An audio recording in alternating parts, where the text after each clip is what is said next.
بسم اللہ الرحمن الرحیم۔ السلام علیکم۔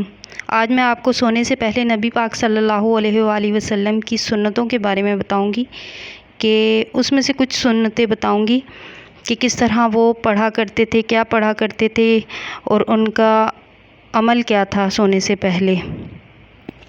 اور اگر آپ کو میری یہ ویڈیو پسند آتی ہے لائک کیجئے، سبسکرائب کیجئے اور بیل آئیکن کو پریس کیجئے۔ نبی پاک صلی اللہ علیہ وآلہ وسلم سورۃ الف لام میم، تنزیل، السجدہ اور سورۃ تبارک الذی بیدہ الملک پڑھا کرتے تھے۔ فرماتے ہیں دونوں ہتھیلیاں ساتھ ملا کر سورۃ اخلاص، فلق، سورۃ ناس پڑھے، پھر ان میں پھونک مارے اور دونوں کو اپنے جسم پر جہاں تک ممکن ہو پھیرے۔ سر، چہرے اور جسم کے سامنے والے حصے سے شروع کرے۔ اس طرح 3 دفعہ کرے، یعنی یہ ہمارے لیے ہے۔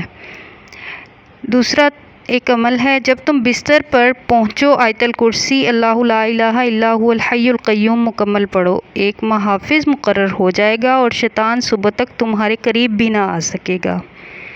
اللہ لا الہ الا هو الحی القیوم لا تأخذہ سنۃ ولا نوم لہ ما فی السماوات وما فی الارض من ذا الذی یشفع عندہ الا بإذنہ یعلم ما بین ایدیہم وما خلفہم ولا یحیطون بشیء من علمہ الا بما شاء وسع کرسیہ السماوات والارض ولا یؤودہ حفظہما وہو العلی العظیم۔